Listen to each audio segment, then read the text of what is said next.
बिस्मिल्लाहिर्रहमानिर्रहीम अस्सलाम वालेकुम। Welcome to my YouTube channel the best nurse. आज के हमारी इस वीडियो में हम बात करेंगे कि आर्मी नर्सिंग में आप कैसे दाखिला ले सकते हैं, इसके अलावा इनकी सीट्स कब आती हैं और इनका क्राइटेरिया क्या है कि आप किस क्राइटेरिया को फॉलो करते हुए आर्मी नर्सिंग में एडमिशन ले सकते हैं, और सबसे इम्पॉर्टेंट कि इसका टेस्ट किस नौइयत का होता है, आप किस तरह टेस्ट में ईज़िली पास हो सकते हैं और इनका क्या स्केल होता है और इनको कितनी स्कॉलरशिप दी जाती है।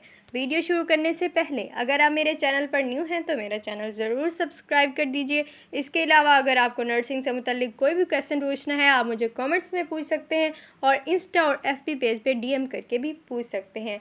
और अगर आपको नर्सिंग से मुतल्लिक कोई भी मालूमात चाहिए तो आप मेरे चैनल पर जाकर कोई भी वीडियो से ले सकते हैं। मेरी कोशिश होती है कि नर्सिंग से मुतल्लिक आपको तमाम मालूमात वक्त पर दे सकूं। अब हम अपनी वीडियो शुरू करते हैं और देखते हैं कि पाकिस्तान में नर्सिंग का स्कोप तेज़ी से बढ़ता जा रहा है, जिसकी वजह से ना सिर्फ गवर्नमेंट में बल्कि आर्मी में भी नर्सिंग करवाई जाती है।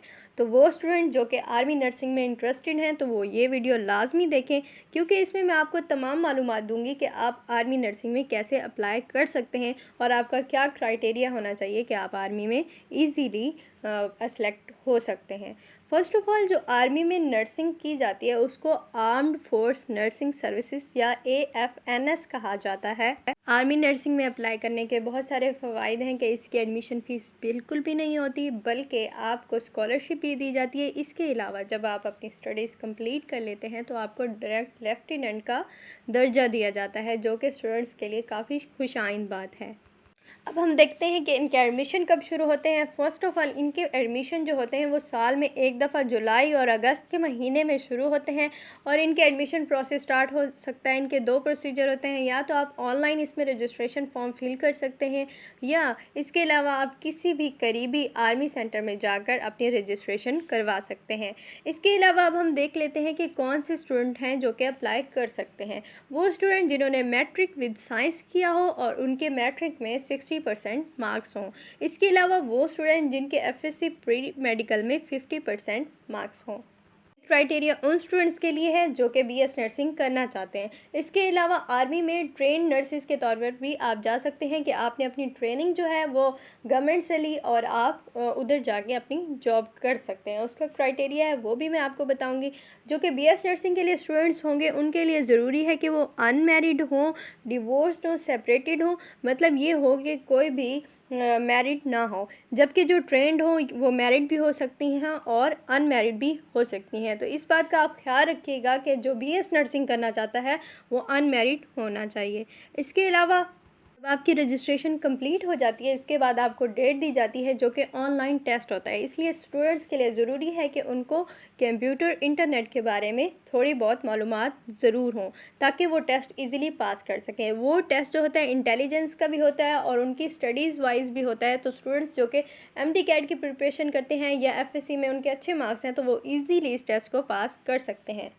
उस टेस्ट का रिज़ल्ट फ़ौरन ही आपके कंप्यूटर में आपके अटैम्प्ट करने के बाद आ जाता है, क्योंकि वो MCQs बेस्ड होता है। इसके लिए अगर आप सिलेक्ट हो चुके हैं तो 1 वीक या 2 वीक के ड्यूरेशन के बाद आपको इंटरव्यू के लिए बुलाया जाता है। ये इंटरव्यू आपका आर्मी ब्रिगेडियर्स, आर्मी ऑफिसर्स सब मिल कर लेते हैं और आपकी एलिजिबिलिटी चेक करते हैं, आपका क्राइटेरिया चेक करते हैं कि आया आप आर्मी नर्सिंग में अप्लाई करने के काबिल हैं या नहीं हैं। इसके बाद जो मोस्ट इम्पॉर्टेंट चीज़ है वो है कि अगर आप इंटरव्यू भी क्लियर कर लिया है तो आपको मेडिकल के लिए बुलाया जाता है। आपकी हाइट 5 फीट या उससे अबव होना चाहिए, आपका नॉर्मल बॉडी गेट होना चाहिए और इसके अलावा जो आपका वेट है वो बॉडी मास इंडेक्स को फॉलो करते हुए नॉर्मल होना चाहिए, ना ओवर होना चाहिए ना अंडर होना चाहिए। इसके अलावा आपकी पूरी बॉडी का मेडिकल किया जाता है और उसके बाद आपकी सिलेक्शन की जाती है। अब देखते हैं कि रजिस्टर्ड नर्स के लिए क्राइटेरिया होता है, उसका भी तमाम मेडिकल किया जाता है, उसे मेडिकली फ़िट होना चाहिए। इसके अलावा उसकी जब सिलेक्शन हो जाती है तो उसे 6 वीक की ट्रेनिंग दी जाती है। उसके बाद उसे as a charge nurse select किया जाता है, क्योंकि वो अपनी गवर्नमेंट में अपनी स्टडी कर चुकी होती है। इसके अलावा उनको 17 स्केल दिया जाता है। आर्मी में ये बात मस्ट है कि अगर कोई स्टूडेंट AFNS में अप्लाई करता है BS नर्सिंग के लिए, तो उसका ये क्राइटेरिया है कि उसे 10 ईयर्स आर्मी को ही सर्व करना पड़ेगा।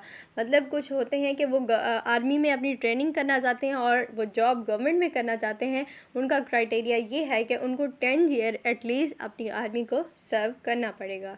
अब हम सबसे इम्पॉर्टेंट बात कर लेते हैं, वो है स्कॉलरशिप। आर्मी में बिल्कुल आपको स्कॉलरशिप दी जाती है और कोई भी एडमिशन फ़ीस आपकी नहीं होती। इसकी स्कॉलरशिप थोड़ी कम होती है, लेकिन ये है कि होती ज़रूर है। इसकी स्कॉलरशिप 14 to 20,000 तक होती है, जो कि पर मंथ होती है। इसके अलावा जो इसका सबसे बड़ा फ़ायदा है वो ये है कि आपको आर्मी नर्सिंग में 17 स्केल दिया जाता है, जो कि गवर्नमेंट में अभी तक नहीं दिया गया। तो इसका बहुत अच्छा फ़ायदा है। इसके अलावा अगर आप अपनी स्टडी कंप्लीट कर लेते हैं और आर्मी में ही एज अ ट्रेन नर्स आप रजिस्टर्ड हो जाते हैं, तो आपको 17 स्केल के हिसाब से आपकी पे दी जाएगी।